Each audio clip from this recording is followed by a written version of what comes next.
Okay, good evening, everyone. My name is Marina Khachaturian. I'm head of academic affairs at the AGBU Armenian Virtual College. And on behalf of AGBU Armenian Virtual College, I would like to warmly welcome our distinguished experts, guests, and participants joining us today for this joint live simulation on Armenia's security and democratic trajectory in fractured region.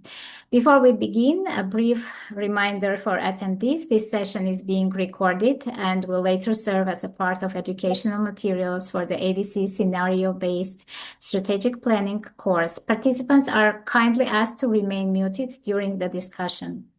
This event is also connected to the AGBU AVC Scenario-Based Strategic Planning course. The course introduces participants to strategic planning methodologies and analytical frameworks used to evaluate uncertain national security environments. One of the important goals of this simulation is educational. By observing experts engage with competing perspectives and difficult policy questions in real time, participants can better understand how strategic analysis is conducted beyond theoretical discussions. The course emphasizes the interest resolve capability framework known as IRC, which helps assess multi-actor security environments where uncertainty and geopolitical pressures can constantly evolve.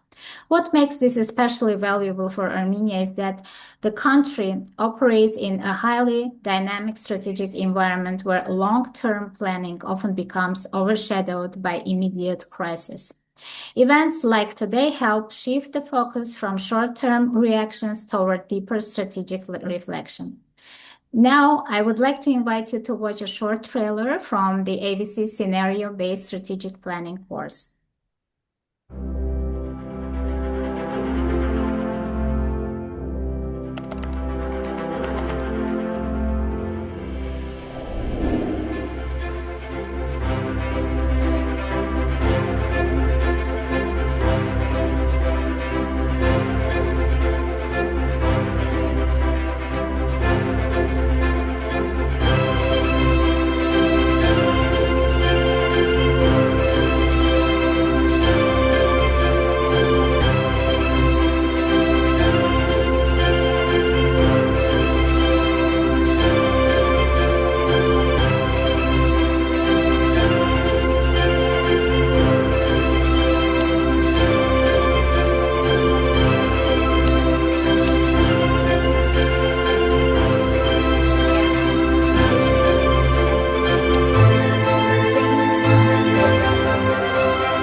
Thank you.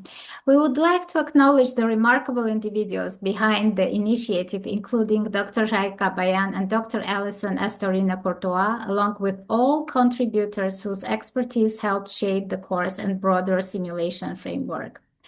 It is now my pleasure to introduce Dr. Yervan Zoryan, internationally recognized computer scientist, technology innovator, and educational leader. Dr. Zoryan is Vice President of the Armenian General Benevolent Union and the founding president of AGBU Armenian Virtual College. We are happy by your presence and leadership today, Dr. Zoryan. The floor is yours. Thank you, Marina. Thank you all for being with us from around the globe. We have a nice, wide audience from different locations. Thanks for dedicating your time on this Saturday. I'd like to welcome you on behalf of AGBU and the Armenian Virtual College, as well as the ARPA Institute, which is co-organizer of today's simulation. What you have seen from the video and the description that Marina provided, we have developed 2 years ago a very interesting strategic planning course based on scenario selection for decision makers. for Armenian decision makers at large, whether in Armenia or in diaspora. The methodology itself is applicable to many different examples. We use scenario planning in our industry, in technology. It's being used in geopolitics. It's being used by various economists. So methodology itself is applicable in various cases. The course has, of course, its theoretical part, lesson one, lesson two, taught by Alison Astorio Courtois, very well taught with based on Dr. Kabayan's experience over 25 years in this domain.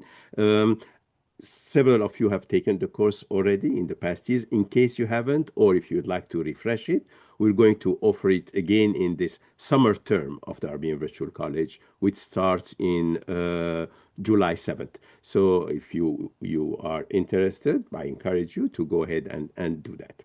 Now, this today's exercise is a simulation to refresh the one that we had in the past. So originally we had a gaming, we had a simulation of multiple scenarios that is posted as part of the course that you will see.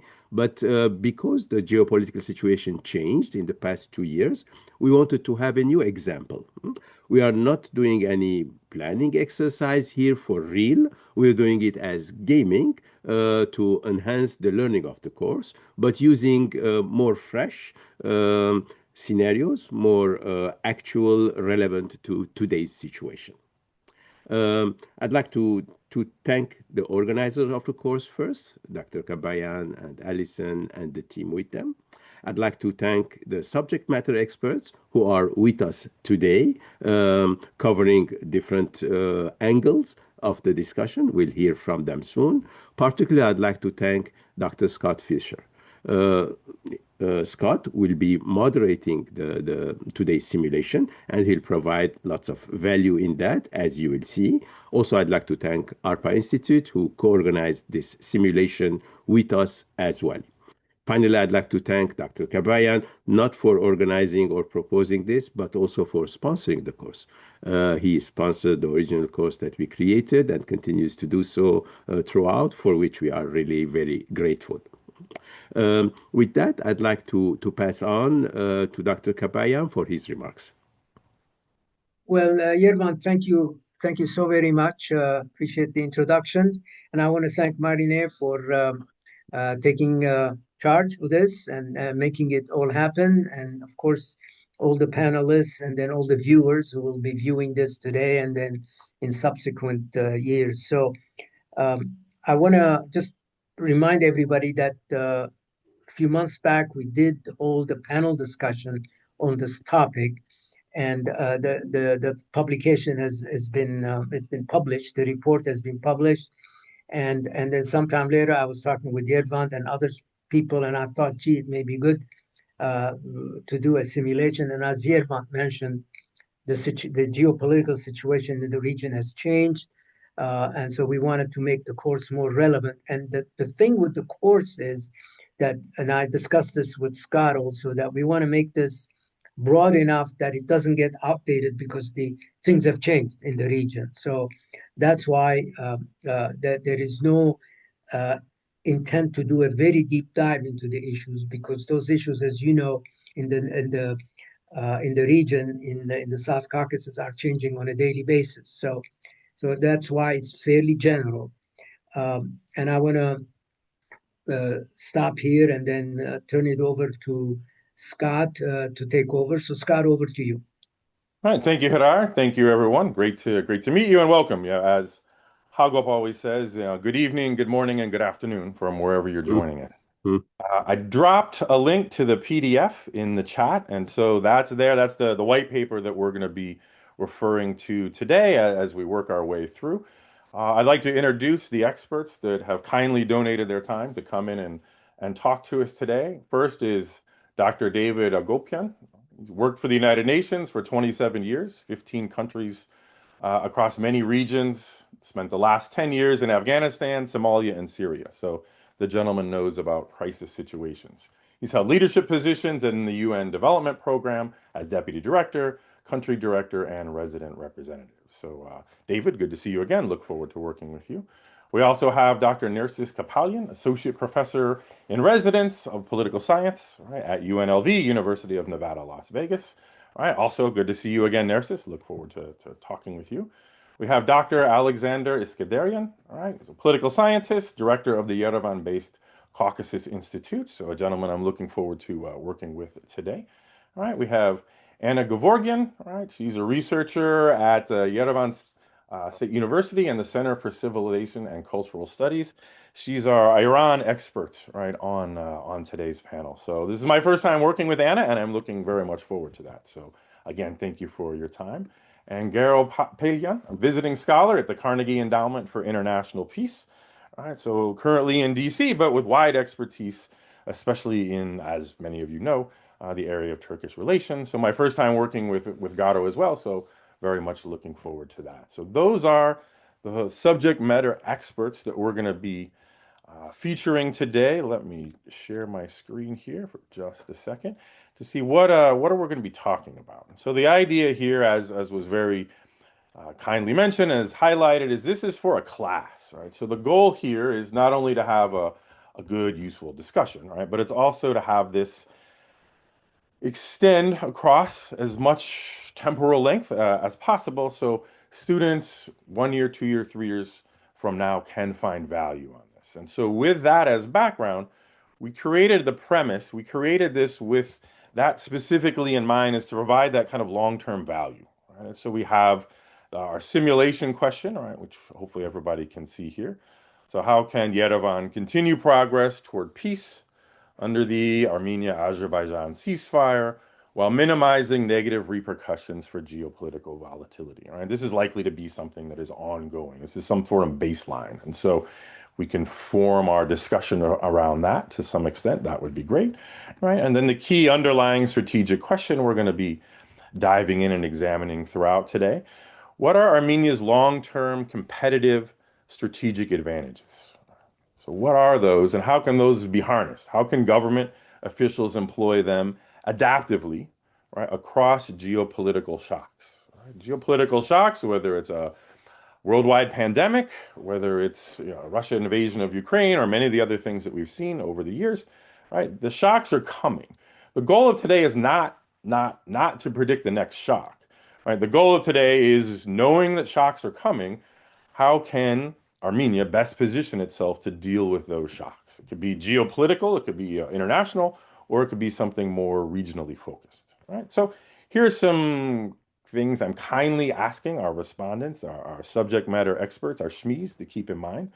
Please identify advantages that persist across a range of scenarios, a range of shocks. Reject advantages that only work under benign conditions. It would be great to have benign conditions, but anything based on that, an advantage based on an expectation for benign conditions may not play out long, short, or medium term. Translate abstract strengths into recommended strategic behavior, related planning and processes. Yeah, remember the audience for this? Many of them are students, but they're working in this as part of their day job, right? They are attempting to manage Armenia's strategic behavior. So what can you do to help them as they're taking on whatever shocks are playing out over the coming years? All right, and then during the white paper or for the white paper, many of you used your regional expertise, Iran or Turkey, US, Armenia relations, etc. So please draw upon that knowledge and skill, right, as you provide your responses as we go through today. All right, the premise, as we've already discussed, is Armenia will face recurrent exogenous shocks, right? Some from far outside the South Caucasus. The simulation does not ask participants to anticipate the next shock. We prefer if we don't try to do that. Instead, it asks which strategies remain viable across a range of shocks. Here are some examples we all know and are familiar with these global systemic shocks like the COVID-19 pandemic, great power wars, Russia's invasion of Ukraine, regional wars, US-Israeli attacks on Iran, normative shocks, right? These could come and go, right? Whatever they may be, an election in the US could affect things, right? So these shocks are presented as background constants rather than specific events that we're asking you to focus on, right? Again, the goal is to return to the key question of how government officials can employ Armenia's competitive strategic advantages adaptively across geopolitical shock. So we're hoping that the main value for today comes out of this specific focus. All right, so we're going to do 2 rounds. Each will be roughly 45 minutes. All right, so 2 rounds, each roughly 45 minutes. Then we'll have an opportunity for closing comments. And so the first round I'd like to focus on is the long-term competitive advantages. Essentially, what are they? All right, and how do they grow? There are some examples here, and these examples were sent out prior to today's session. You agree, disagree, agree partly. This is what we're trying to dive into a little bit. All right, again, partly pulling from the white paper, partly noting that what the audience is, who the intended audience is for this, and then how, drawing upon your background, what do you think of? What are Armenia's long-term competitive strategic advantages, and how can policymakers adaptively apply them, right, now and into the future as these exogenous shocks take place? Right? So the first one I'll just go through kind of alphabetically, the subject matter experts we have here, all right, but then we'll change as we go. So Dr. Agopian, I'll turn it over to you first for whatever your thoughts are on this. Thank you. Thank you, Scott, and thank you all for organizing this. And I'm looking forward for getting great ideas from all our colleagues also around the table or around the web we are currently interacting with. So maybe let me give few highlights from my article, which was published in March. And then after, I will just give some bullet points, and then we'll move from that bullet point to today's Armenian geography, politics, and the way forward. So the few points were this, like the new world order, rule of jungle replacing the rule of law, and might makes right. So this is like a global big shift, which Armenia also as a small state need to make extra and double efforts to adapt and to learn how to live there. Second is this huge regional chessboard, which is evolving around us.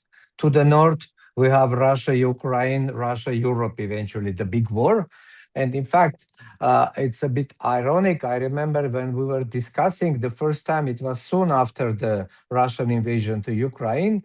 And there were some people who were forecasting that it will take few months. Some people were saying Putin will not survive till the end of the year and many other things. But now here we are 4 or 5 years after, still it is moving. But this is our north.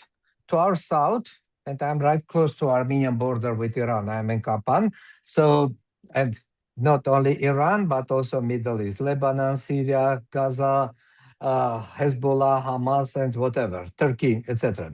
So this complex chessboard and 2 tectonic shifts are happening, like to the north and to the south, and we have somehow to maneuver and navigate and survive, which is a challenge.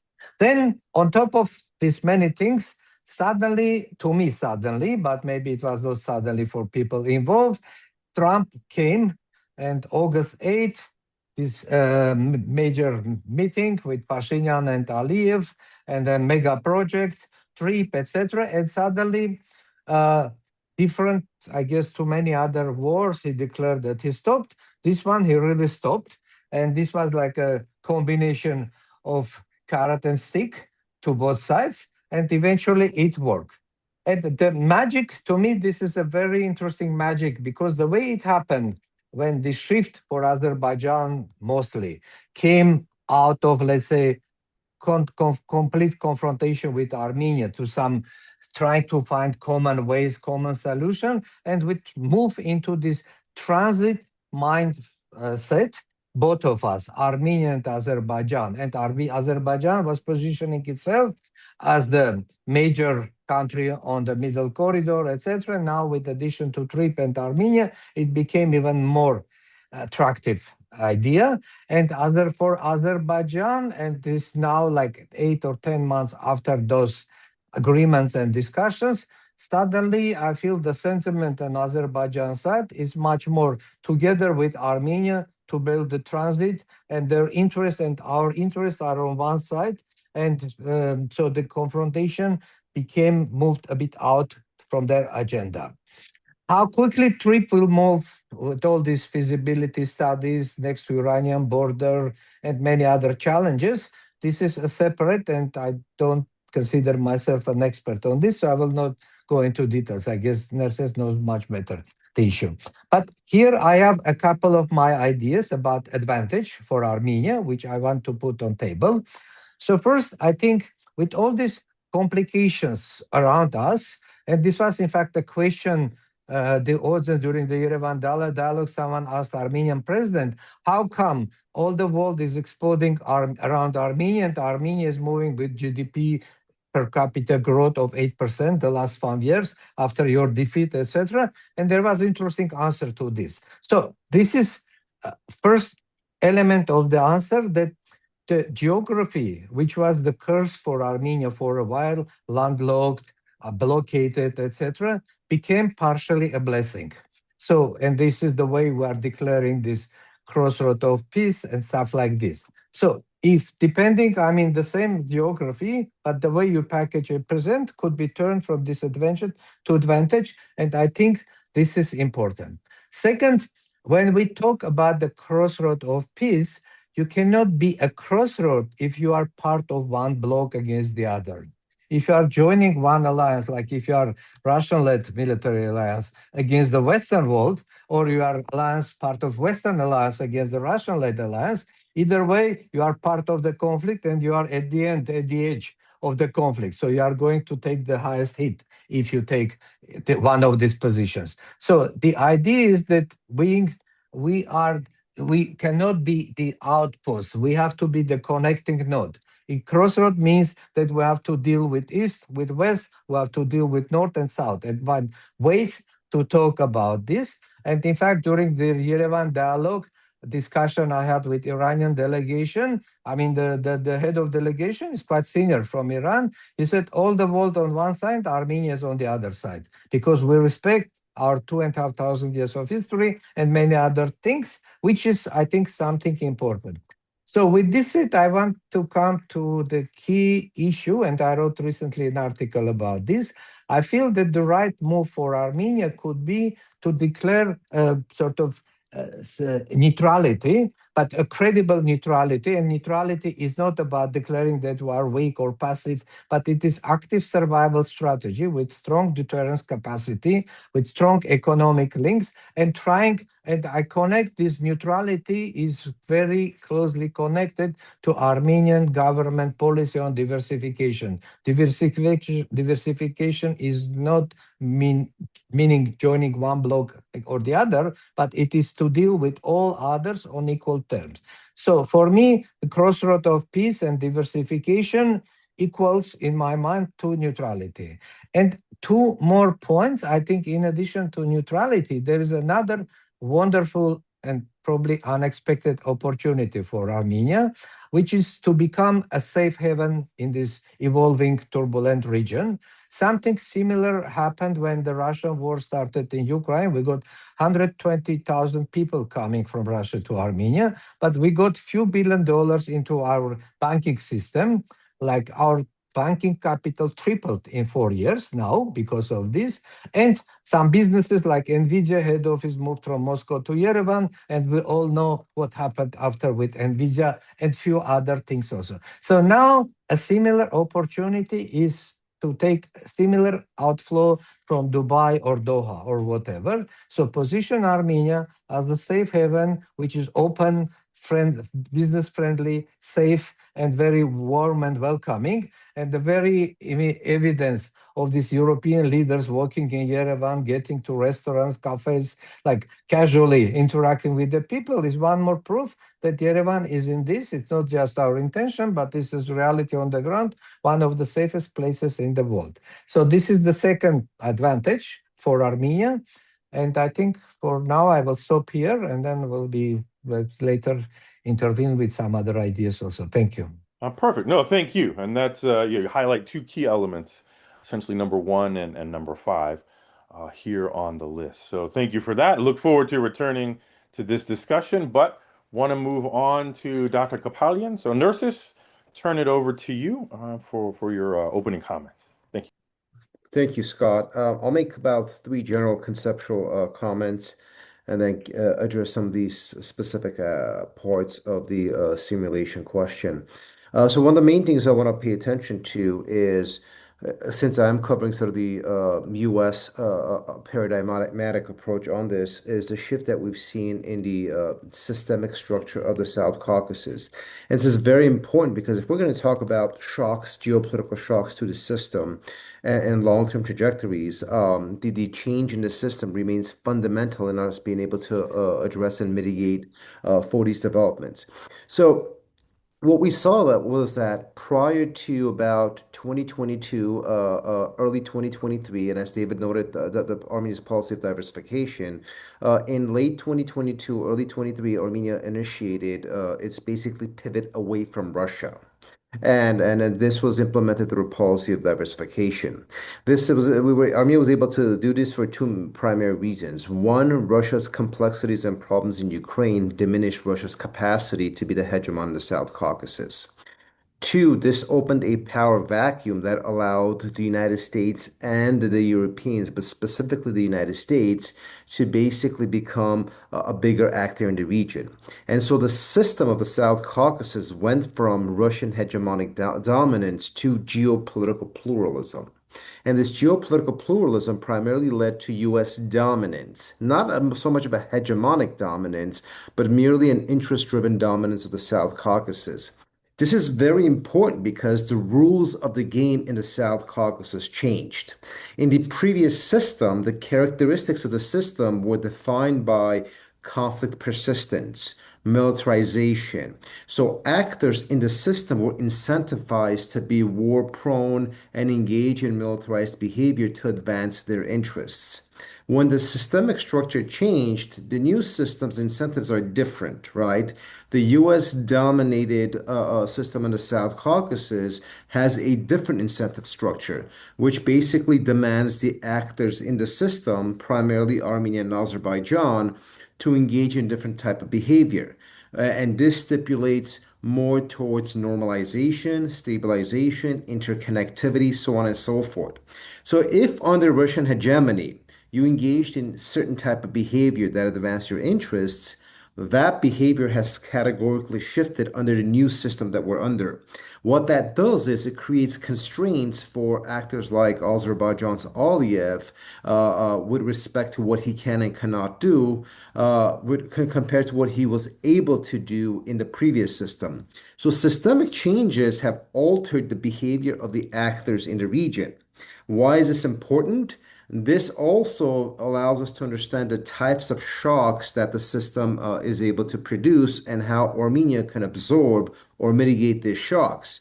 And so, conceptually speaking, shocks do not happen in a vacuum. They tend to be byproducts of systemic reverberations or residual effects. Now, while the spoke about the geographic centrality, I qualified the geographic component as part of a systems analysis model. And this, of course, also includes sort of the role of great or middle powers in this. Now, while Russia has become a diminished actor, it by no way has been completely removed from the region. So it's one of several actors. This is why we speak of geopolitical pluralism. But in the hierarchy of influence or capacity, United States has taken the lead on this. As we saw with the Washington Accords, with this whole TRIP project, U.S. basically imposing what it considers or demands a normalization process that could potentially lead to peace, and how this has changed the behavior of Azerbaijan and has also incentivized all sides to be more constructive. So we saw a very, very robust shift from brink of war to a transition into normalization. And again, these are systemic byproducts that were basically induced or made possible by great power engagement and the interjection of given great powers in what they qualify to be their regional interests. Now, sort of incorporating all of these into the discourse, what are the long-term risk trajectories that Armenia needs to account for, and what are some of the advantages that Armenia has in allowing itself to address or mitigate these problems. So Armenia's policy of diversification, as we noted, is designed to basically produce multi-alignment. What Armenia does right now is it is engaging with a large number of bilateral partners and producing strategic partnerships. Thus, diversification is defined by high number of strategic engagements with various partners, hence diversifying depth and scope. So this is one model. At the conceptual level, what diversification does is it does two things. One, it's designed to de-risk uh, uh, conflict or shocks, as we noted. So, for example, Armenia's pivot away from Russia, right, while presumed to have potentially creating problems, is actually managed in a way to de-risk those developments. Relations with Azerbaijan or relations with Turkey or relations with Iran is designed to de-risk any severe fallouts. How has Armenia determined to engage in de-risking? It's this policy of de-antagonization. And so, for example, if Armenia's policy towards Turkey for the longest time was defined by a certain level of antagonizing for obvious historical and legitimate reasons, the shift in this policy has allowed for reapproachment with Turkey.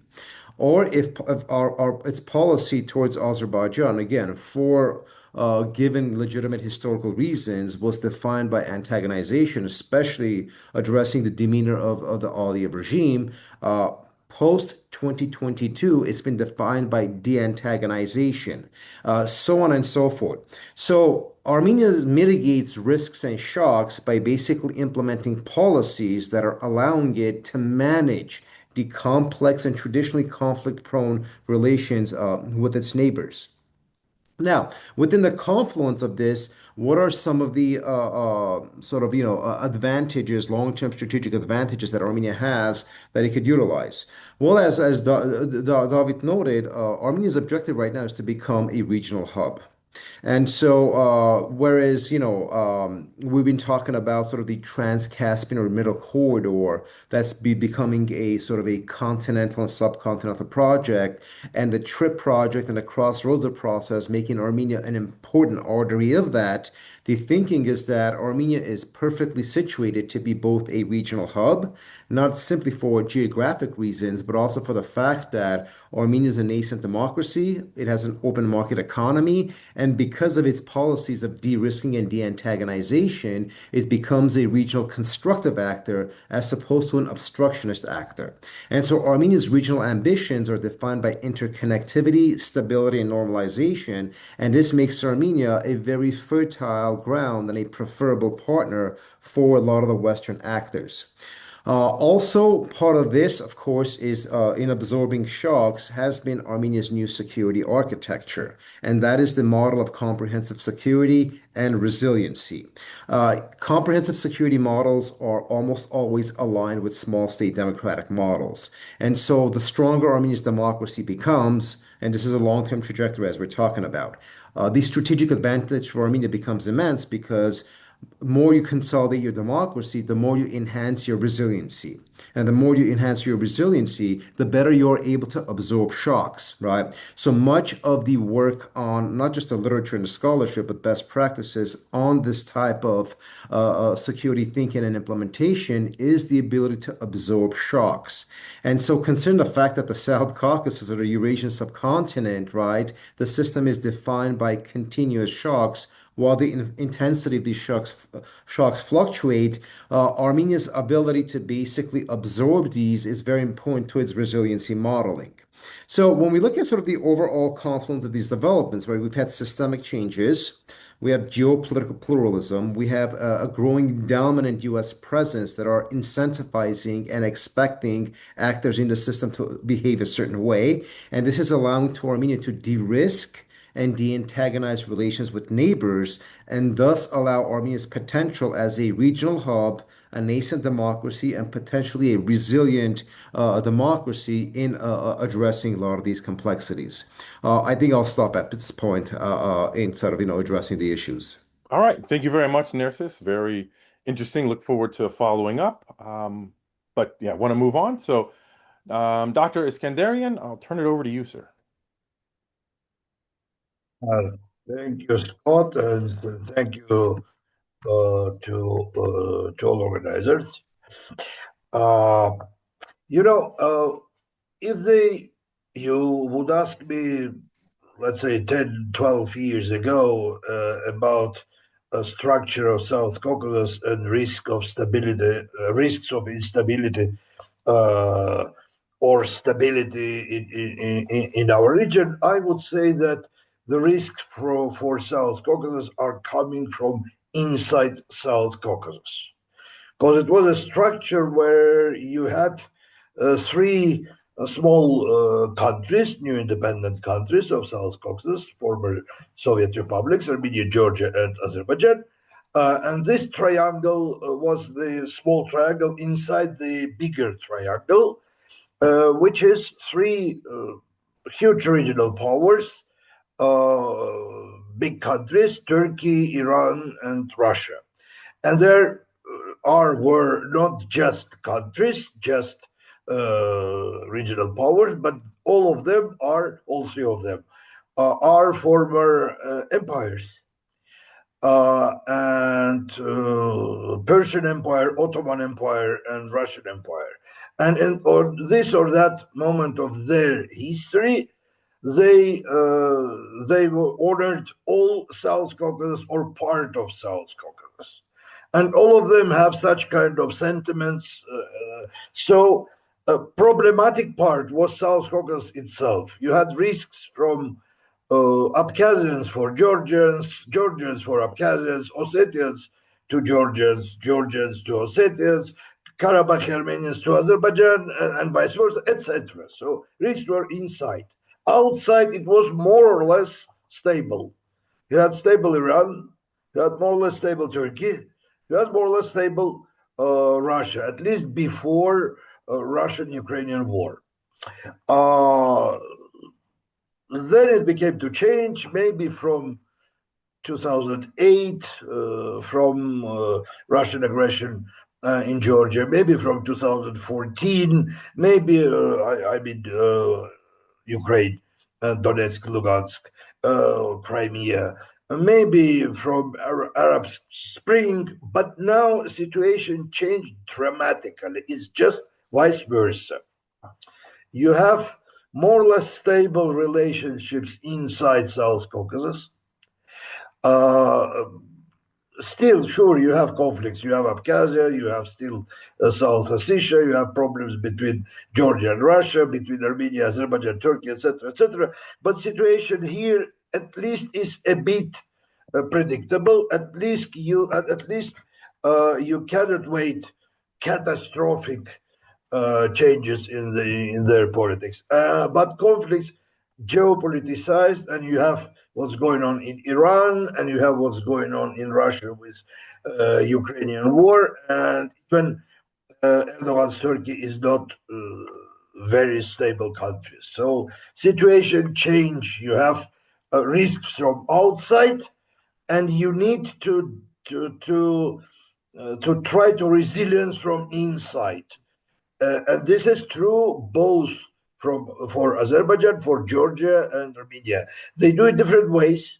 They try to have different types of politics, but all of them try to have this resilience against geopolitical risks, which are coming from outside.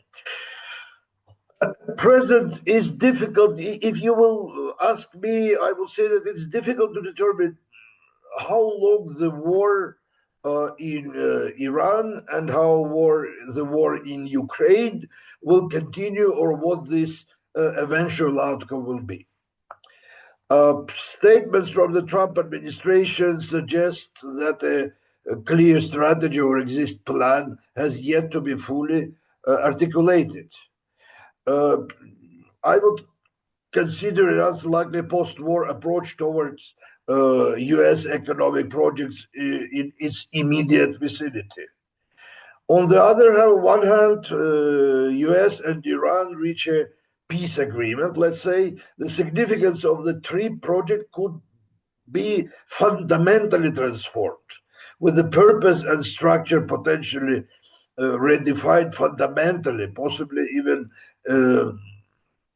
allowing Iranian participation. I don't know. The same with Ukrainian conflict or conflict around Ukraine or war inside Ukraine. Sorry, can you listen to me? Yeah, we can hear you okay. Oh, sorry, I don't see you. Okay. If you can, it's okay.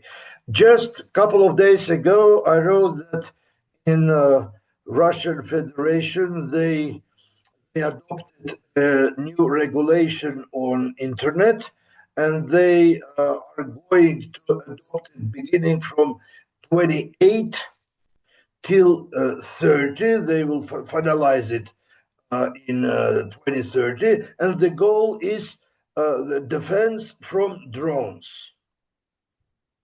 So they can imagine that they will have this risk from drones in 2013, in 3 years or 4 years from here. So you cannot predict how situation is going to develop. You can see the problems connected with both, with the north and with the south. So as a strategy, as a not conclusion. I hope that we will continue to talk about it in the second part.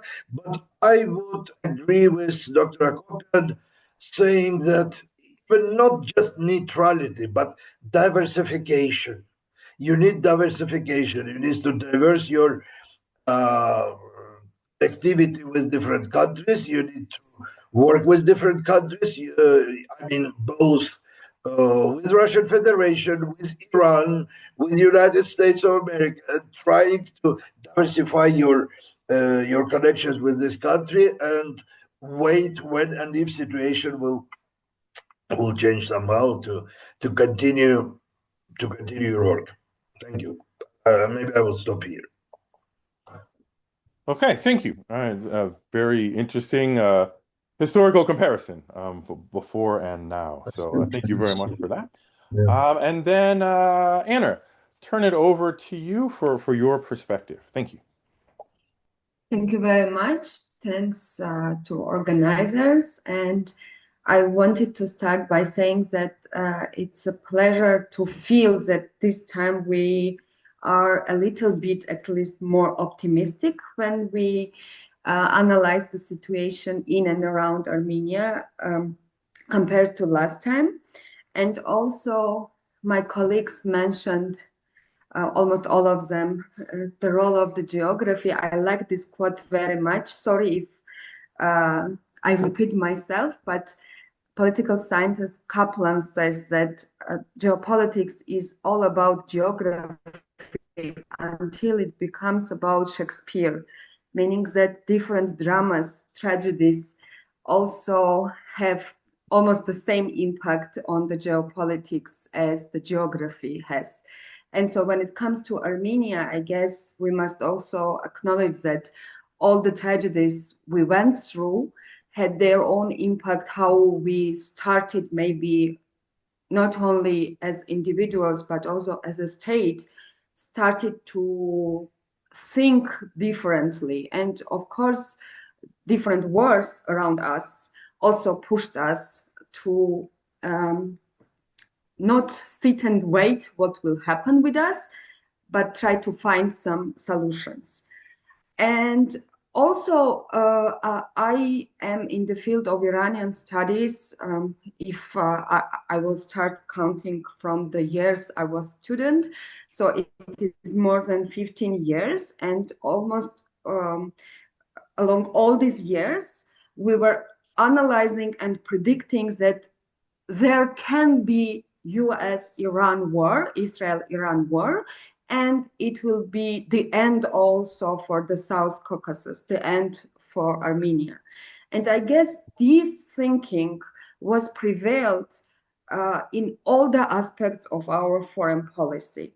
So whenever we were speaking about and thinking about different developments, changes around us, apocalyptical thinking was the main strategic view we had in Armenia.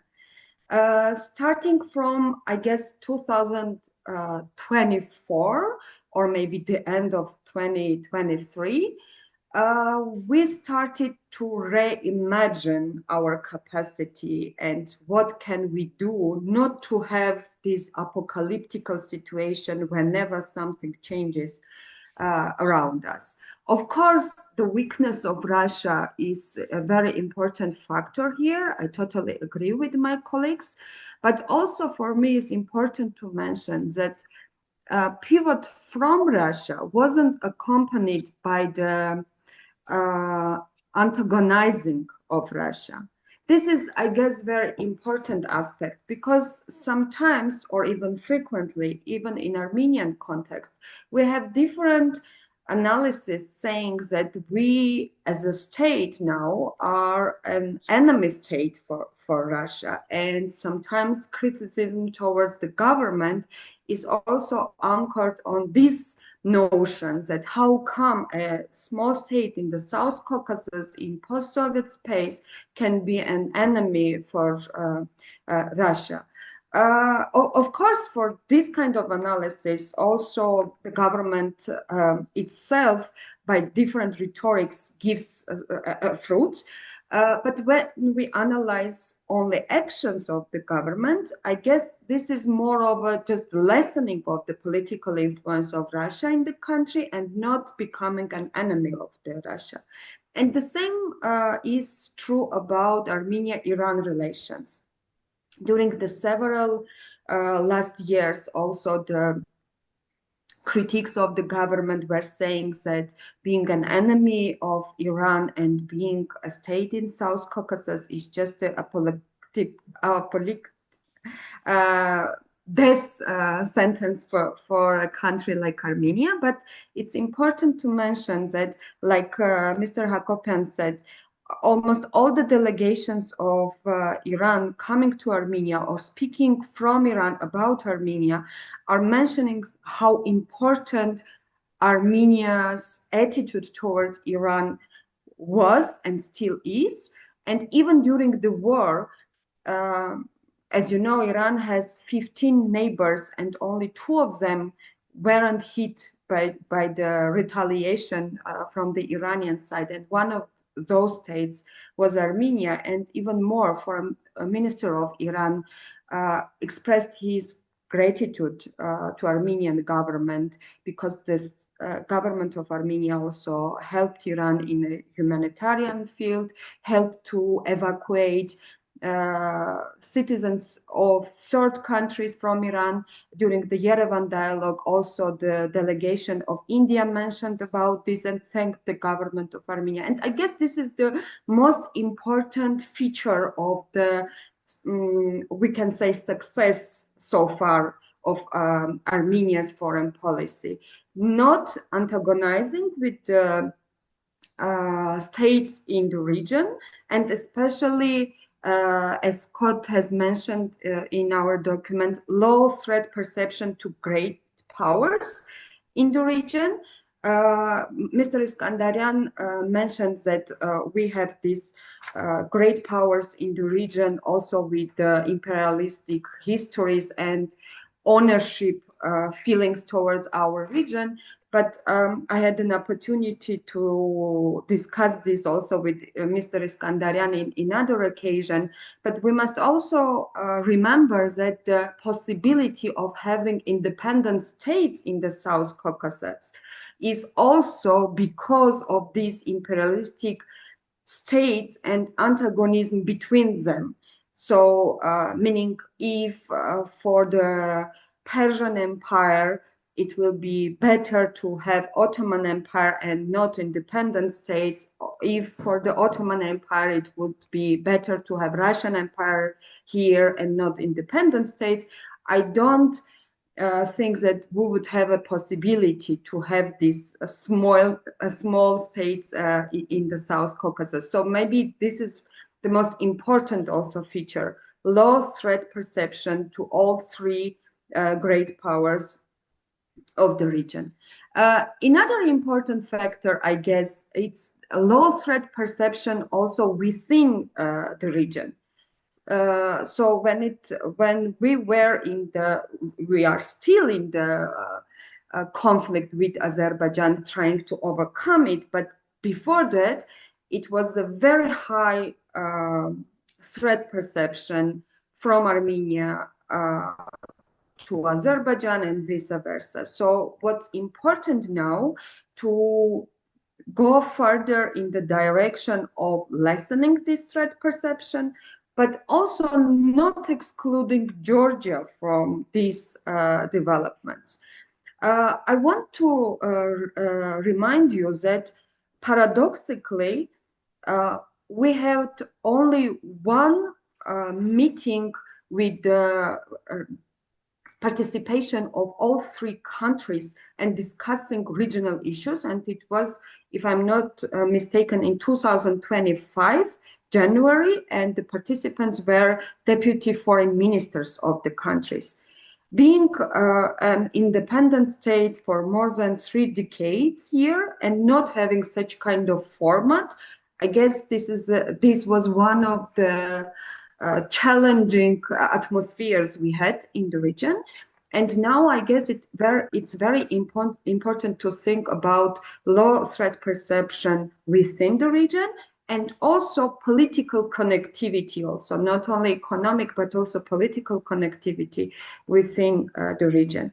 And in that regard, it was very important, I guess, that during the EPC and also during the all other formats we had in Yerevan in these days, also Georgian delegation was participating, and not only participating, but also meeting with the colleagues from European and also Ukrainian side for the first time for recent several years. So in that regard also, Armenia can play also a role between Georgian political crisis and European colleagues. When it comes to also involving Iranians in this kind of developments, it's also very important that when we speak about different geopolitical interests in the region, it's important not to forget that when we speak about Iran's interest, it's not always a white and black situation.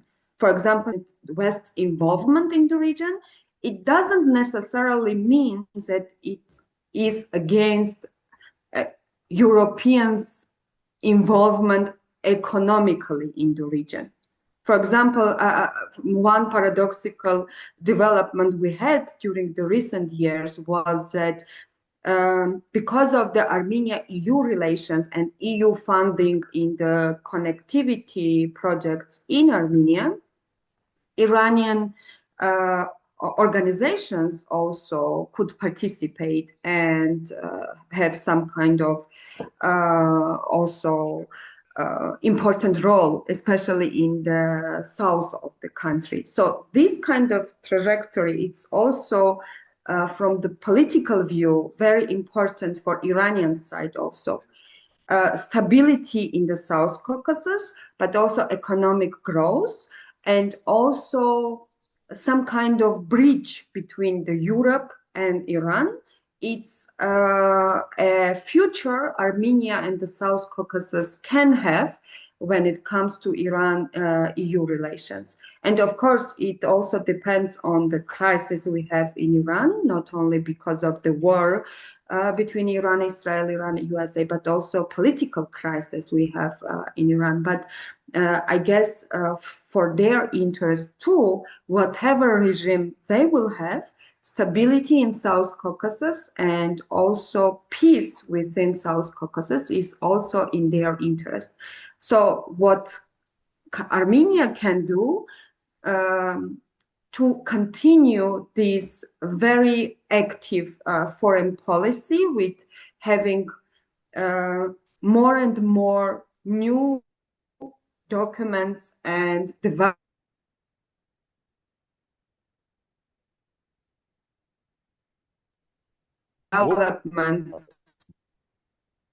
Hey, sorry, you're cutting in and out. Having some trouble hearing you.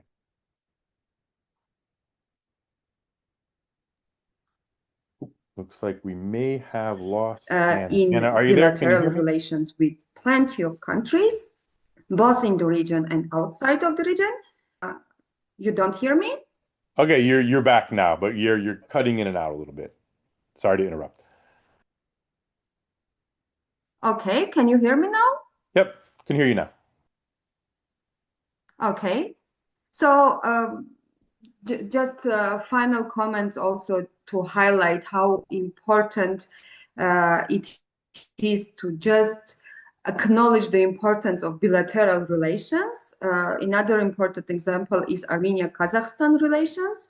This notion of Turan project and the notion that countries in Asia are dreaming about this Turan project too, as Turkey does. It didn't allow Armenia to think about the importance of relations between us and them. And now this trajectory also is changing. And I guess institutionalization of these bilateral relations with all the countries within the region and outside of it will be the most important part of the future developments of Armenia. All right. I will stop here. Okay, all right. Thank you very much.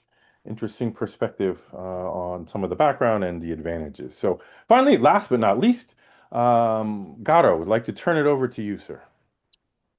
Thank you very much. Thank you for the organizers. I'm sorry, I'll be able to join only by my voice because I have to drive to a meeting. My flight is canceled, so I have to drive. I'm so sorry for this. As a member of the Turkish parliament, I was the bridge person between Turkey and Armenia. I tried so hard to bring Turkey on board with the peace agenda, but unfortunately, Azerbaijan brought so much, has so much leverage in Ankara, and that was a hurdle before this normalization with Armenia. And unfortunately, we suffered this Karabakh war. We lost the war. Then after that, I tried to convince Turkey to start the normalization process. It has started. But unfortunately, until now, we have not seen a breakthrough. In 2023, I didn't want to run again to the Turkish parliament, and I moved to United States because I thought we have to bring a bigger power to the region because Erdogan never does anything for charity. And Erdogan several times sent messages to the United States and the West that he's ready to move forward with normalization. But West never gave any credit to Erdogan.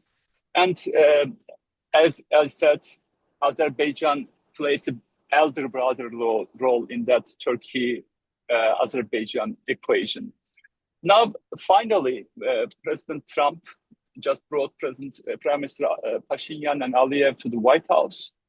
And we presented this as a low-hanging fruit, which it was, to signing the peace deal.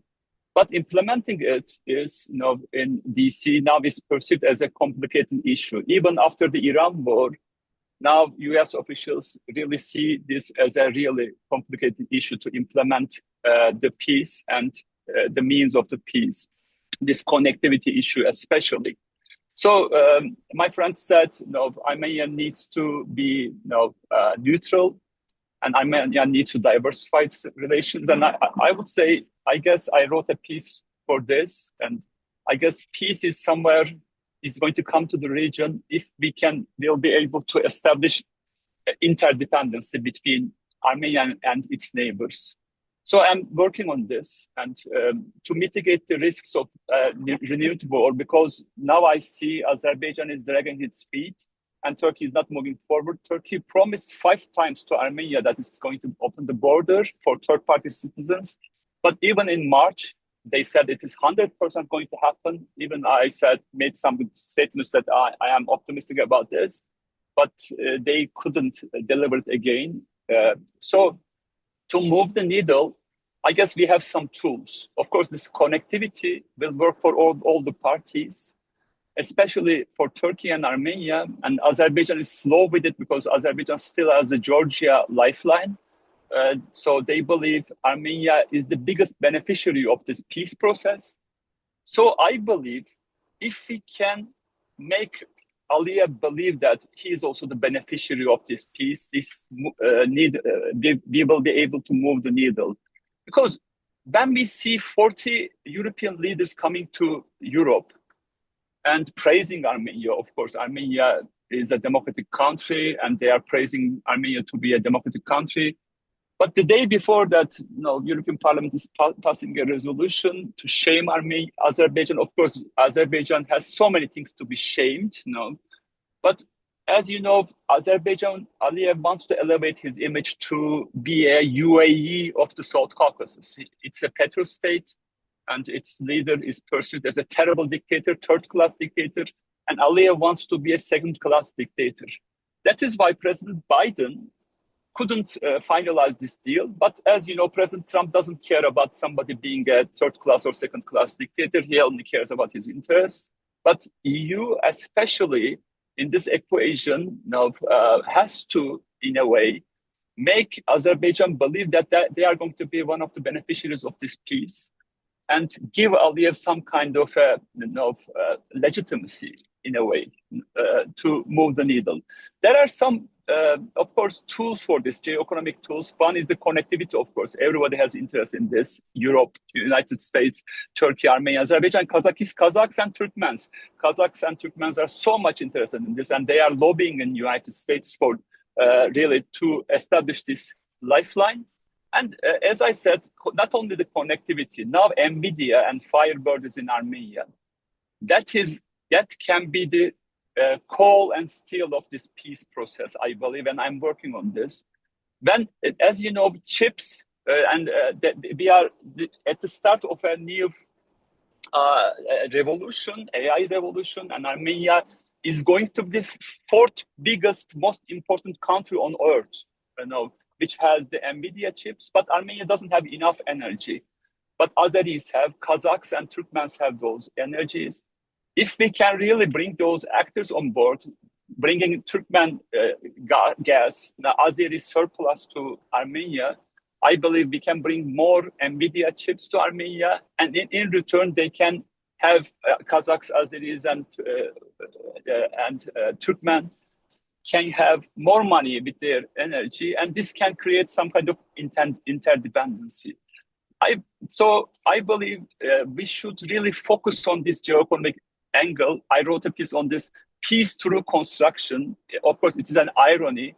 It's not only about construction, it's about sophisticated chips, energy conversations which Europe needs. But not only that, now the data centers need a lot of energy, which we are building now, and the other parties has the energy, so we can build these interdependencies. When it comes to Turkey, and Vice President of Turkey came to Armenia, and I'm really friends with him because I was at the budget committee and he was the chair of the budget committee.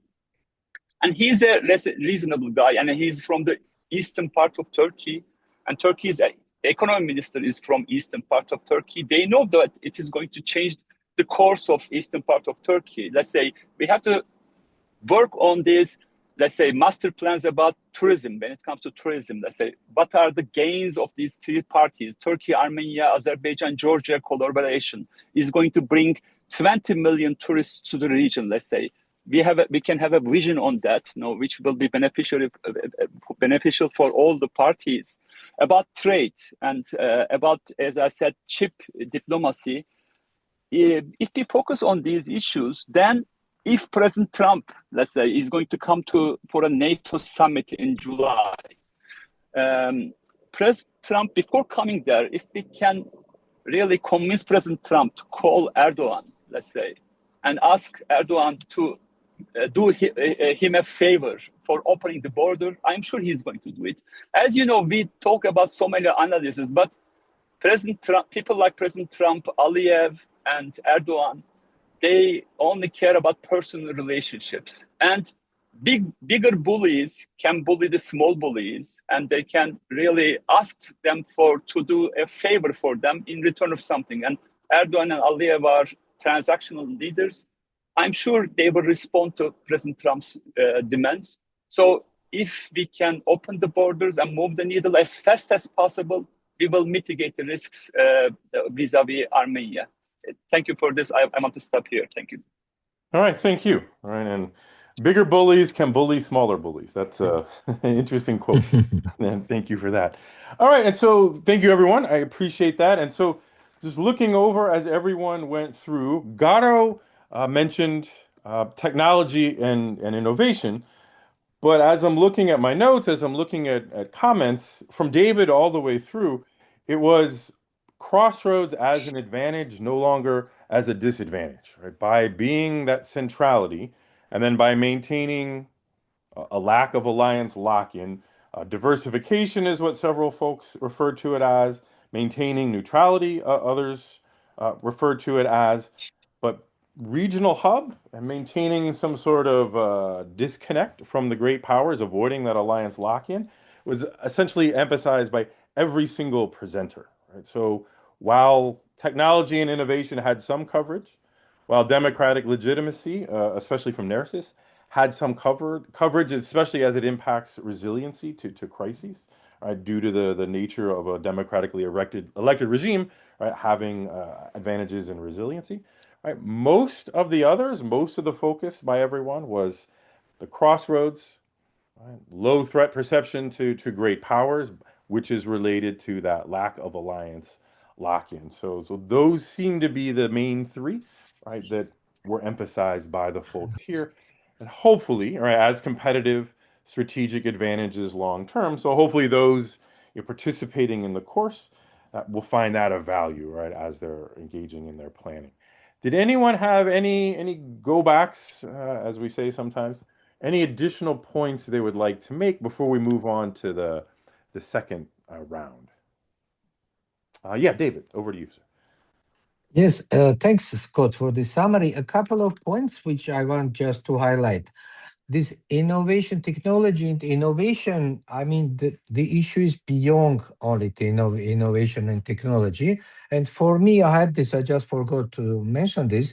For me, it is to have economic positioning of Armenian economy in global value chains, to take and occupy specific niches in the global production chains where we become important and irreplaceable. So it will not be, meaning we become too important to be ignored, economically. This type of Taiwan, the role they play with chips, etc. So okay, this perfect. is And that one aligns with what Garo said about interdependency and what some other folks meant, exactly. regional hub, etc. So, Exactly.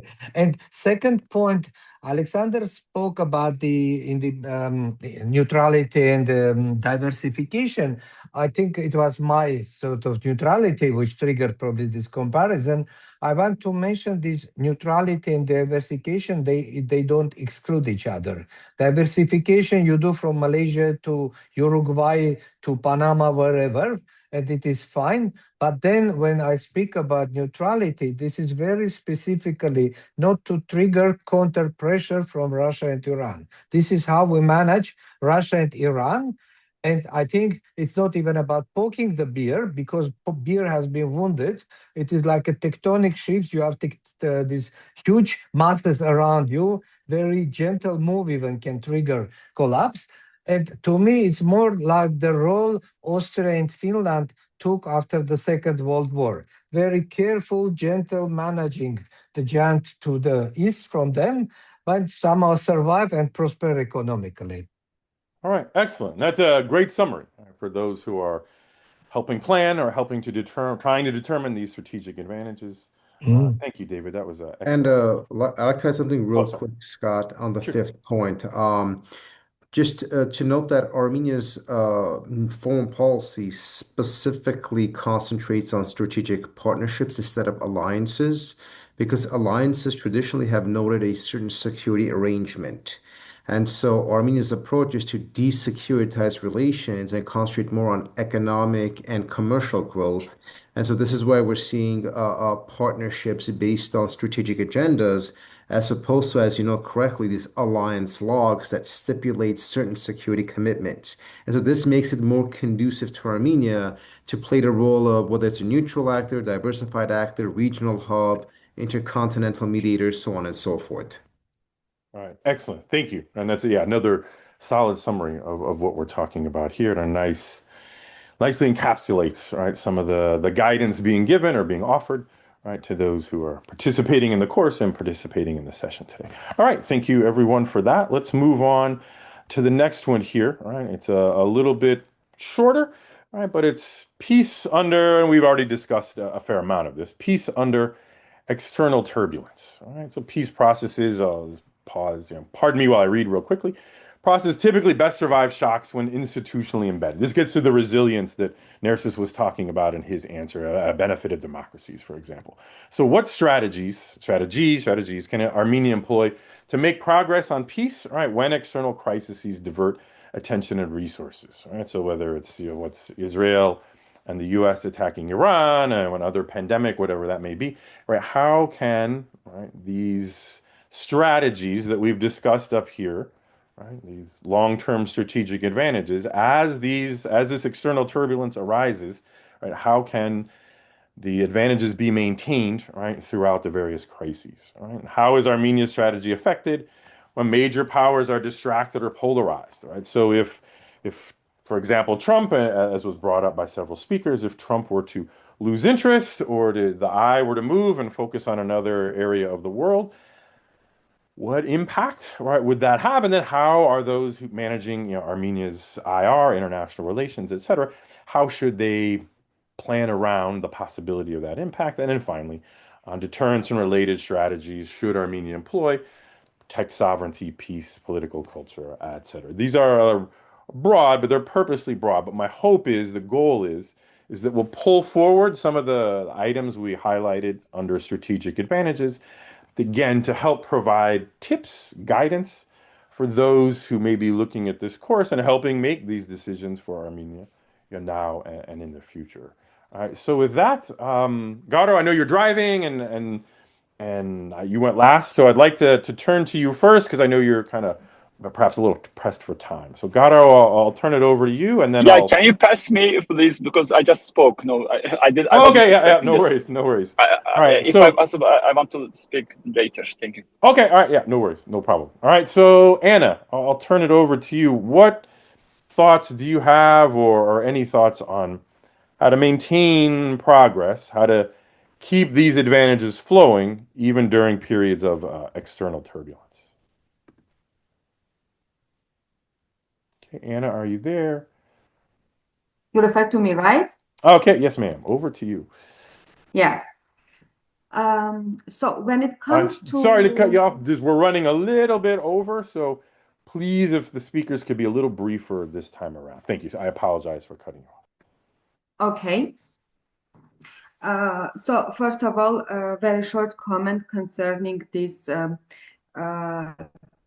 democratic atmosphere in Armenia. I wanted to also strengthen this, that it's very important, but the most vulnerable one in Armenian context. It helped us a lot, but also it's under, I guess, more attacks than any other development, which are connected with the democratic developments. And when it comes to peace agenda and how can we maintain and continue the peace agenda under the external turbulence, I guess the most important part of this is not only analyzing what Azerbaijan will gain from the peace, but also what great powers will gain from the peace. For example, when I was mentioning that during the war in Iran, Iran was thankful to Armenia because of humanitarian aid and all the other help in people-to-people connection Armenia provided. It wouldn't be possible if we would have also a conflict situation in this region. So, and again, when it comes to relations between Armenia and Russia in economic field, it wouldn't be in place if we would have a conflict, military conflict here in the region. And I guess the acknowledgement of this, that the peace agenda in the region is beneficiary not only for Armenia, but also for other countries in the region and neighboring regions, will help us also to involve these parties not to work and make steps against this kind of development. But we have another risk here, because whenever we speak about peace, the acknowledgement and understanding of peace differs from country to country, and especially from Armenia's side and Azerbaijani side. Sometimes they are defining it as a narrow peace and peace without proper normalization, peace without opening the borders and without connectivity, or only about trip project and not about other connectivity projects. I guess the main risk for Armenia's security lies in this field. To overcome this challenge and to have not only stabilized atmosphere where the borders are secure and no shooting on the borders. It's very good, very important, but it's not enough. We have to have not only narrow peace, but also broadened one, with the inclusiveness of the all economic projects in the region, and also of course the attitude of Turkey towards this process is very much, as Garo mentioned, anchored on the Erdogan's perspective and his personal relations with Aliyev and the leverage Aliyev has on Erdogan and his administration. But if we will continue our path and peace agenda without having an open border with Turkey, it will still be a very vulnerable and very risky one. The only solution to that is maybe involvement of or more involvement of the US also, to have some kind of leverage also, and pushing on Turkey's side to have steps towards the normalization of relations with Armenia and opening the border. Of course, the presence of delegation of Turkey during the Yerevan dialogue was very important, but it was very sad that we didn't hear anything new except the agreement on the Ani Bridge, which is, I guess, a more symbolic gesture. So not being limited by the Armenia-Azerbaijan normalization process without proper economic also engagement. Of course, we have some kind of exchanges also in economic field between Armenia and Azerbaijan, but all these actions are reversible. We don't have any kind of development even in this regard, which will be irreversible, institutionalized, and also not dependent on the external actors. So, because I have to be brief, I will stop here. All right, yeah, thank you very much. So, yeah, incentivizing peace for regional actors and great powers as a way of embedding that peace into geopolitical status going forward, right, as a solid way of maintaining peace under external turbulence. All right, thank you very much. Dr. Iskandarian, sir, I'll turn it over to you. First, just two words. David, sure, I agree with you 200%, because you can have neutrality like Bhutan has and can as Switzerland has. It is different. And it's not just that Switzerland is more developed economically or democratically, but because of connectivities and such kind of thing. Mean neutrality, you mean not isolation, but something vice versa, which brings to diversification. Back to what I'm going to say. I talked in the first part about background, about history of what is it, and about geography. Geography, sure, still matters. But we can see now that geography is changing. Sure, what is changing is not, how to say, geographic geography. It's Armenia is where it is last, I don't know, 4,000 years. But mental geography is changing. With all these changes around, we ordinary citizen of Armenia, person from the street, for him or her, just several years ago, Vladivostok or Kaliningrad were closer than Bulgaria or Romania. Than Iran even, which is at our borders. Sure, than Turkey, which is on our borders. Turkey is in, I don't know, 20 kilometers from place where I sit now in Yerevan. So this is changing. I'm not sure that Armenia is crossroad of peace in South Caucasus. Even I'm not sure that Armenia is crossroad. If you look at the map, you see that in South Caucasus, Georgia is crossroad, not Armenia. But at least you need first peace, and then you can be crossroads. The first is political, and then you come to connectivity. But South Caucasus is not even crossroad; it's a road. And now more and more, it's only road between east and west. And now mentally, as I said, that Vladivostok was closer to Yerevan, and now Kazakhstan is closer and closer to Armenia.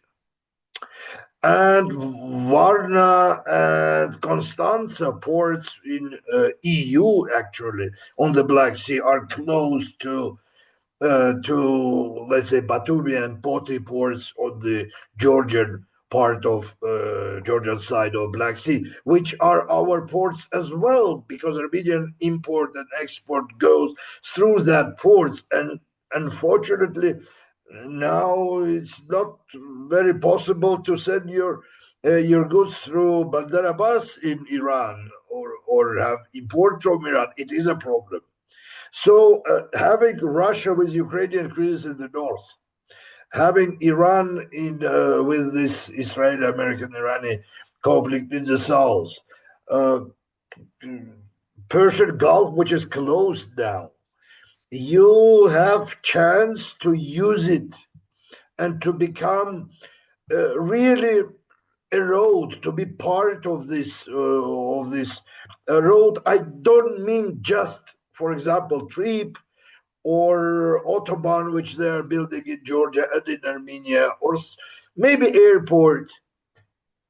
Because when you go to Yerevan airport now, you can see how it changed in the last several years. We need maybe second year airport in Yerevan, because it's usually full, and you have, I don't know, how much, 10 times more flights, and you have more flights to Europe, and you have more flights to Asia, to China, etc., etc. This is a possibility. This is an advantage. It is sure result of conflicts, unfortunately, but wars, etc. But to use it, having normal relationships with your neighbors, which sometimes is not very easy. I don't even talk about Azerbaijan or Turkey about country which we have conflict with them. But even with Georgia, because Russian-Georgian relationships, with Iran, because of Iranian-American relationships, even before the war, you have such kind of problems. But we managed somehow to have normal relationships with these countries and continue this, using this changing of mental geography. I think that there are some possibilities which we can try to use in our future. We'll stop here. All right, thank you. And that was very, very interesting, kind of embedding, right, the advantages. Maybe they came about through war or conflict, but there are certain advantages for Armenia's geographic location now, right? And to the extent they can be harnessed and then embedded, right, kind of along the lines of what Anna was saying as to incentivize peace and make it irreversible. I think there's some nice overlapping guidance there for those watching this. All right. Thank you, sir. Much appreciated. Nersis, I'll turn it over to you. So I'll answer all three questions through the U.S.-Armenia lens. Clearly, Armenia's strategy in sort of, making sure that progress on peace sustains itself, especially when external crises can divert attention, and what exactly Armenia can do or is doing to make sure that even when the major powers involved, and we're basically talking about a singular major power, that's the United States, if they are distracted or polarized. And the response is basically straightforward: a robust alignment of interests. And so, if the given actors' interests are mutually aligned with Armenia's, and that their invested interests in the peace process, instability, and interconnectivity is as an important part of their grand strategy, then even in cases of distraction, interests do not go away, specifically subcontinental interests and broad projects. So in that context, the stronger the vested interests are of the external actors, the more continuity you have in their continued presence and their investment diplomatically, economically, even in the domain of self-deterrence, regardless of whether they might be diverted in their attention or resources in other parts of the world. And so the multiplicity of interest investment remains the main strategy of Armenia. Now, there is this narrative that the peace process or the stabilization process or the peace for infrastructure projects with TRIP and interconnectivity and all that stuff is somehow personalized within the decision making of Trump and his inner circles. That is not a very, very consistent depiction of reality. In essence, the relationship or the process is heavily institutionalized. And so the thought that if Trump leaves, therefore the whole process might suffer or have a setback, and this can qualify as an external crisis to the peace process is not quite accurate. And we have three main indicators of this. The first is that in the United States, there is extensive bipartisan support for the TRIP process and normalization process, which means this is not specifically a Trump initiative, but something that is viewed to be aligned with America's broader regional interests. So regardless of Democrat, Republican, or an independent voice, this is viewed as being something that's substantively good for American interests in the region. In that context, it's depersonalized in the domain of interest development. Second, I don't know how much others follow this, but I was involved in the process. Congress is right now at the subcommittee level. The markup passed, and is going to be part of the NDA, which is funding for defense and security. And security support for Armenia is going to be increased with a specific call out for Armenia. And part of this is a mention in the legislation of Congress having oversight of TRIP. Not getting too specific, but what we're seeing is that we're seeing institutional expansion in the US, where now Congress is incorporating TRIP into legislation. That means this is no longer a singular process that is narrowly determined by a small circle of decision makers in the White House. We're seeing this spreading out as being an institutional process with Congress having oversight mechanisms developing. So in the United States, the entire process is heavily institutionalized at various levels of state bodies, which is commensurate with what we want in Armenia, in that even if one administration leaves and another comes, you'll have continuity because this is now state policy and a bipartisan and non-political state policy, which addresses the concern of fluctuations or changes in attention or resource diversion.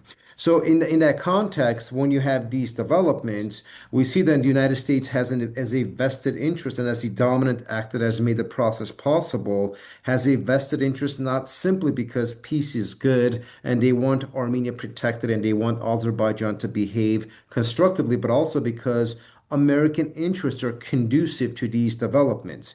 And so multiplicity and alignment of these multiplicitous interests is kind of what is allowing Armenia to consolidate and institutionalize transnationally the peace process or the normalization process, even when faced with external shocks or diversion of interests. And finally, to the third question, Armenia's strategy is primarily defined by developing a multi-layered self-deterrence model. Right, as I noted, the traditional logic of hard power, of conflict persistence, is no longer conducive to the new system in the South Caucasus. Even Azerbaijan, who has an immense power disparity with Armenia, even within its capacity of having so much asymmetry, it has not been able to use that kind of behavior in the last year and a half. Why? Because the new system dominated by U.S. interests no longer allows that. And so Armenia is utilizing the new systemic structure in the South Caucasus to enhance soft power capabilities, to enhance international diplomatic capital, to enhance its relevance as an interconnectivity hub whose interests are aligned with the US, with the transatlantic system, so on and so forth.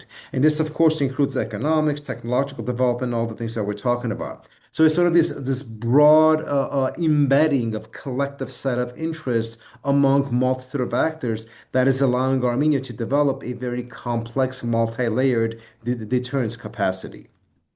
I'll stop here.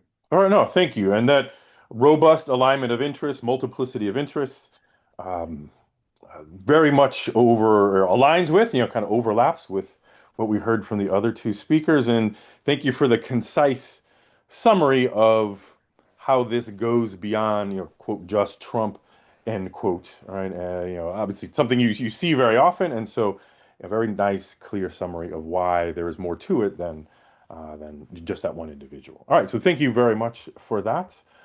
David, I'll turn it over to you. Thank you, and following the others with great interest. Really good discussion. Thank you all.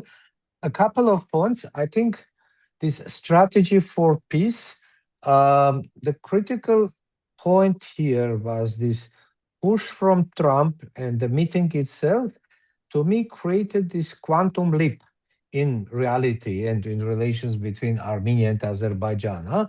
The push totally changed the equation. And now for Azerbaijan and Armenia, there is many opportunities are opening up, which hopefully will lead us to peaceful and normalization of our relations. And this is trip, but not only trip, middle corridor, pipelines, roads, many other things. And here and there, things are happening. There are talks about economic complementarities, and there are many things to explore in these economic complementarities, where we need each other and together we can do things better. And I think there's a lot of work to be done by economists also in this field. These 35 decades and before also centuries of hostilities and the inability to see properly each other and to understand the other side, etc. It takes time to unfreeze, to open up. That's why I think it is so far going in the right direction. And compared to where things were a year ago and now, there's a huge difference now. So good news. Second is this Armenia, if the big powers diverted and changed their focus again. And this is indeed what happened. I even wrote an article after the Russian war in Ukraine. I said Russian attention moved to the other front line, and Nagorno-Karabakh were going to lose it. And unfortunately, the way to me, it was one of the major aftershocks, and our inability to predict one of the aftershocks will come this way. So that's why we have to be more mindful and constantly analyzing. And part of our discussion, the purpose of our discussion is also to see here and there what may be the aftershocks and or negative consequences for us. And then my third point is about this deterrence. I also meant when I speak about neutrality, it could be neutrality not only for Armenia, it could be Armenia-Azerbaijan neutrality, it could be South Caucasus neutrality. And for our Azerbaijan neutrality, we all know that one day Israel and Turkey are going to collide. And if this collision happens, Azerbaijan will be in a very difficult situation unless they also declare their own neutrality. But South Caucasus neutrality in between these huge tectonic shifts to the north and south could be one of the approaches also to tie us on the same boat together with Azerbaijan. And deterrence, to me, neutrality with deterrence, and deterrence, of course, it should be military, our ability, like Swiss or Finland model of neutrality with a strong ability to defend yourself, but also this economic interdependency as much as possible, and diplomatic effort, which is part of this diversification effort, but just part of this economic diplomacy. I want to mention, and Kazakhstan was mentioned on a few occasions, that the Firebird NVIDIA team recently visited Kazakhstan and Uzbekistan, met Tokayev, and this positioning Armenia as one of the largest data processing centers in the region, and offering our facilities for Kazakhstan, for Uzbekistan, makes us more needed and more useful to them also. And that's why when in the future anything comes against us, there will be many voices supporting, because they are going to need us. So we'll stop here. Thank you. Oh, no, thank you. And I find it very interesting, your quantum leap in reality, quantum change in reality, and the alignment with the change in mental geography, right, that Alexander was talking about. So interesting overlap there, and then related, to how to embed that, how to ensure that continues in a positive way for Armenia. All right, thank you very much, and Garo, I'll circle back around to you. Okay. Thank you very much. First of all, I agree with Narses on this Armenia-Azerbaijan to pursue it as a bipartisan issue. I just organized a roundtable, and happy to say that, former administration's top U.S. officials and current administration's top U.S.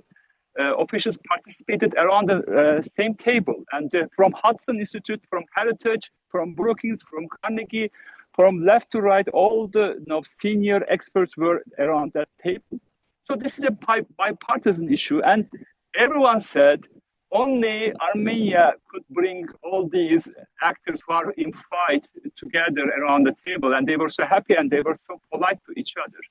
And again, another issue was EU top officials was online participated to this roundtable. So it is a transatlantic issue at the same time. So US and EU really wants this to move forward, because maybe this might be the only success story of EU and US. This Trump administration, they are aware of it. So they want to move the needle as fast as possible. But there is a problem here. Euro's approach and US approach is different. Now, I tried to convince US administration for administration, this administration, to not to make this as a US footprint in the region, just and not to be. This shouldn't be perceived. This process shouldn't be perceived as something against Russia, something anti-Russia, and US administrations really are so careful with it. But EU is not. When we hear Macron speaking at Yerevan dialogue, it cannot be perceived as something like that. It is because Europe want whatever against Russia. No, they want to take Ukraine on board. They want to take Armenia on board with Western agenda. Of course, that is normal. But for the short run, we are vulnerable. And Russia still has the capacity to hurt us. So I believe, this is a very delicate diplomacy. So US, we have to, I'm telling this to US officials, you have to convince EU officials really to behave in a way that is not going to make, Russia to be filled with resent against Armenia. As we know, it didn't end well. So another thing is, friends, we cannot trust USA for the long run, even to Trump for this way, I mean, because if we cannot know, because Aliyev wants to go slow, and we all know that the outcome of Armenia elections is not going to be a landslide. Of course, Prime Minister Pashinyan is going to win, but it's not going to be a landslide. And most probably, I don't know if Narses agrees with me, Pashinyan will not have that mandate to go for a referendum in the short run. And that might bring us to a dead end. Armenia cannot changing its constitution. Aliyev using this as a pretext and using this as a leverage in Ankara not opening the border. And so this might be a dead end. And at the same time, Aliyev having maximalist demands about unimpeded access and Iran war continuing and these projects, because we did not see a groundbreaking ceremony for TRIP. So this is a dead end. So how to avoid these risks? This is the question, and we have to make plans. How can we move the needle without signing the peace deal? How can we bring Europe in a constructive way, which also will be perceived in Moscow as some kind of a win for Moscow as well, for this north-south corridor or east-west corridor. And there is win for Russia and Iran, I believe. So these perceptions are maybe sometimes more important than facts. So we have to take care of these perceptions. Thank you very much. I will stop here. Oh yeah, thank you. And yeah, move the needle in a constructive way, right, including the viewpoint from Moscow. All right, thank you everybody for the comments. And it was interesting, two Nersis and Garo talked a bit about the U.S., both emphasize the bipartisan nature of the support for this process and support for Armenia. Interesting, Garo, the mentioned both former and current experts were brought together and then specifically said only Armenia could bring those two, left and right, Democrat and Republican administration experts together and even include the EU. That was an interesting point there. And then everybody spoke essentially, and I apologize if I'm over essentializing this, if I'm overgeneralizing, the importance of embedding the process and into a multiplicity of interests, right, to quote Nersis, right, to make sure everybody has something to gain, right, and to Garo's point, including in Moscow. And to the extent that can be embedded, to the extent that Armenia's crossroads location can be turned into a positive, right, and there are economic and other opportunities for the great powers and the regional powers, that is the way, right, to the point of the round, ensure peace under external turbulence. Right? There'll be hiccups, there will be stresses, there will be challenges, right? But there was a clear agreement from the experts here that to the extent advantages, right, benefits, incentivization can take place among regional and great powers, right? That is the key for peace under external turbulence. All right, we are coming to our last few minutes here, and Harar said he'd yell at me if we went over 2 hours, so I don't want to get in trouble. So with that, though, I'll turn it over if anybody has any closing remarks they would like to make, Armenia's long-term competitive advantages, or how to continue progress towards peace while managing the geopolitical volatility. All right, so any other kind of summarizing comments, briefly, please, and I'll throw it open to anyone, no particular order on who would like to go. All right, I'm assuming. All right, I'll go ahead and try. Anna, Yes, did you have any? Scott, Okay. 1 point. Sure. Yes. If I may. Mm-hmm. For me, I think we discussed many different dimensions. One important aspect is the internal governance in Armenia and institutional reforms and capacity to drive the process. And during even this Armenia-Yerevan dialogue, also discussion with a number of people who are dealing with EU harmonization and integration, whatever process, there are a lot of, let's say, issues. Things are not moving the way they are supposed to move. And I think this is part of the process, because first, if you govern things properly, if institutions function properly, etc., and starting from the point that every institution need to have, I don't know, EU transformation entity or unit, up to national vision, how this process all is going to happen. So not that nothing is happening, but things are not happening with the speed they are supposed to happen, especially with this complex body of 27 countries, which the European Union is, and every country has its own many ministries, and each of them will have a say in this process. So our internal capacity need to be a bit more robust and organized. Okay, good. And hopefully this can help contribute to exactly that. All right. Thank you, David. Nersis, did you have any closing comments, anything you'd like to add? And just really quickly on the second question of how Yerevan can continue progress towards peace while managing geopolitical volatility. Indeed, in the past, Armenia had very little agency on developments, but the increase in partnerships with both regional and external actors is giving Armenia the capacity to engage sort of these partners by accruing diplomatic capital. And in generally, small states that find themselves surrounded by what we could call, let's say, predatory neighbors, usually are able to address these kinds of political volatility by utilizing diplomatic capital. And so Armenia, and we talked about diversification extensively. I discussed strategic partnerships. In the past, Armenia was not able to manage anything because it found itself in Russia's dependency structure. And so by de-risking and escaping that dependent structure and creating a multiplicity of partnerships, and that's, I guess, the word today, multiplicity, with other actors, you're basically increasing your relevance. So the more relevant you are to a large number of actors, the more vested interest you have that will step in to help you manage volatility. And so I think that is kind of the model that Armenia is working towards, so that if there are, as you noted, hiccups in the peace process, you could tap into this sort of, base of support that could come in and help the volatility, because you simply by yourself do not have the capacity of fully addressing it. All right. Thank you. Very interesting and a very key point. Right, the more relevance you have, as you said, to various actors, regional, great power, etc., right, the more agency you're going to in turn possess, right, due to that relevancy that you've built up over time, the diplomatic capital that you build up. All right. Oh, thank you. Very interesting comments. Dr. Iskandarian, did you have anything you would like to add?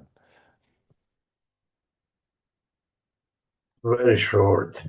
To do all this, we are talking about to become a crossroad, neutrality, I don't know, minimizing risks, etc., you need domestic development. Not just to say that we're only democracy between, I don't know, St. Petersburg and Cairo.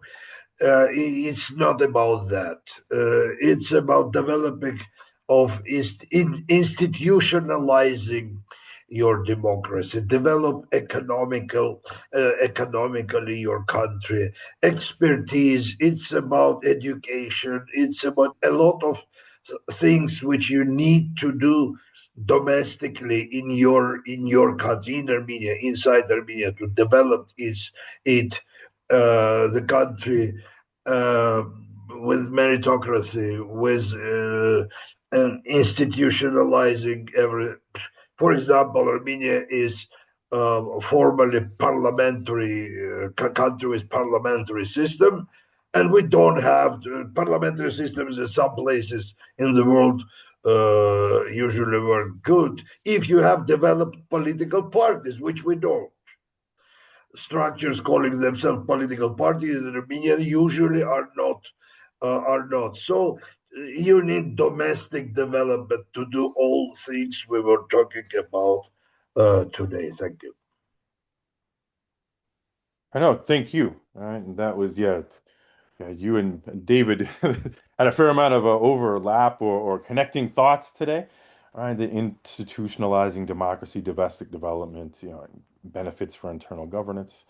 Hopefully, those comments find a receptive audience, right, in the folks taking this class, right, as it goes forward. All right, Anna, did you have any closing comments to make? Yeah, I actually I wanted to stress once again how important it is, the institutionalization of all the good processes we have now. And I will continue what Mr. Iskandarian already said. Because whenever we are speaking about the lessened political influence of Russia, for example, we must remember that one day they will try to come back with bigger resources and bigger influence. We must be ready to be more, to have more resilience to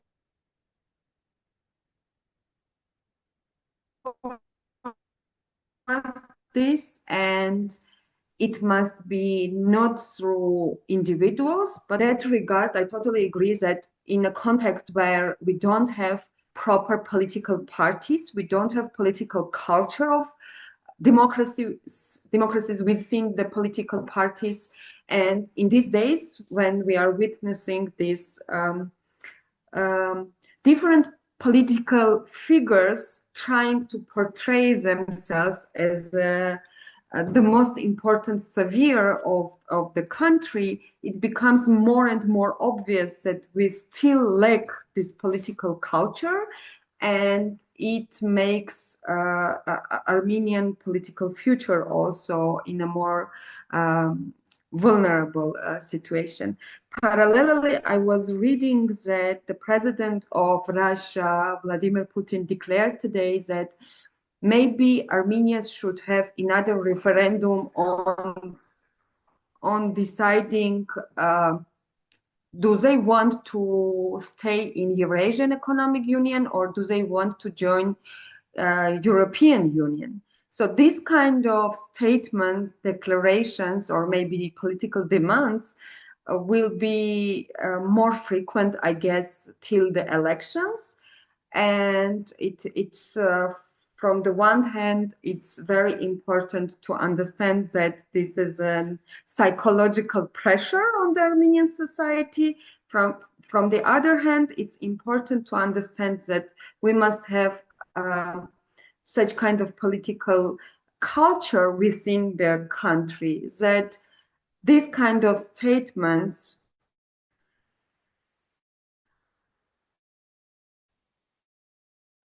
Whoop. Anna, are you there? Anna, can you hear us? I think we lost Anna. All right. So, all right. Yeah. used via different internal. Sorry, Anna, you're cutting in and out. I think you're back now. Against Armenian society.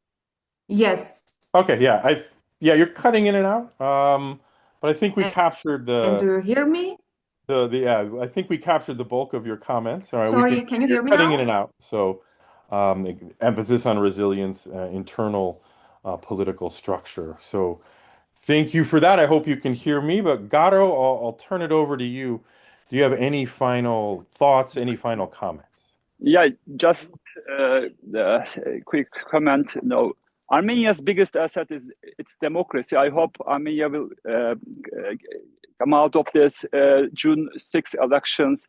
Armenian democracy is going to come out this June 6 elections even stronger.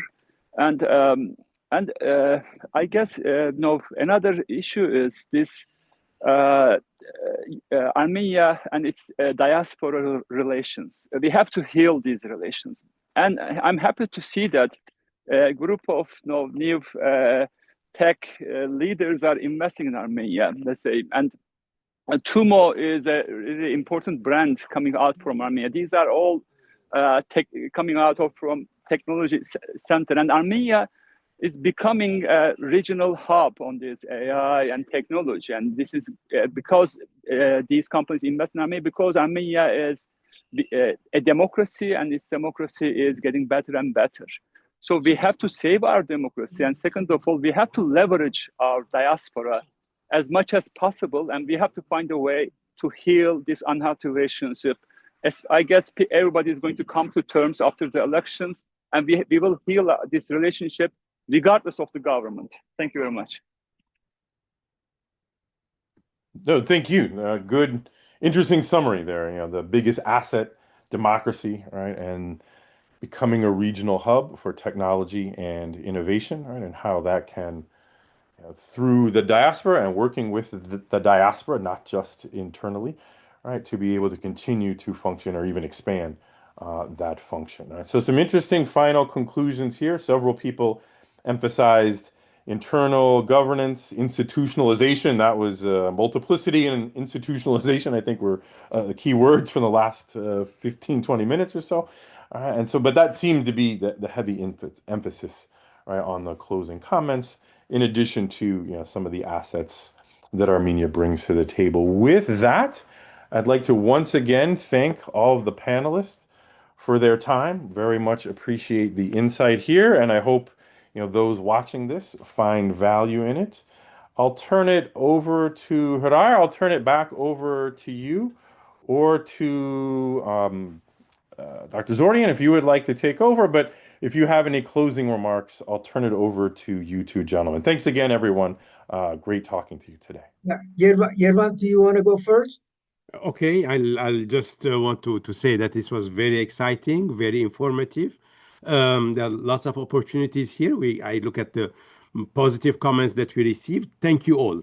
Thank you, Scott. Thank you, team, for providing this. I'm sure this will be very useful for our students or e-learners who will follow this course in the future. Again, we're offering the course again in July 7th in the summer term, so you're welcome to participate as well. Thanks again, and right back to you. Well, thank you very much, Yervan, and Marine and the whole staff, the AVC platform. Thank you for making this happen. And of course, thank you to our moderator, Scott, and all the participants. I learned a lot, I have to admit, very great insights. And Scott, it may be, I don't want to put more work on your, and I know you're a very busy, it may be good if you could summarize some of the key takeaways from this. You've done a good way, you've done very well verbally, but if you can capture them so we can maybe put them part of the course material, some of the very key takeaways, internal politics, external politics, and so on and so forth. Anyway, thank you, Scott. And again, I want to thank Marine and the great AVC staff. Thank you so much for making this happen. Thank you. Thank you. Thank you. Bye. Have a great day. Bye-bye. Thank you very much.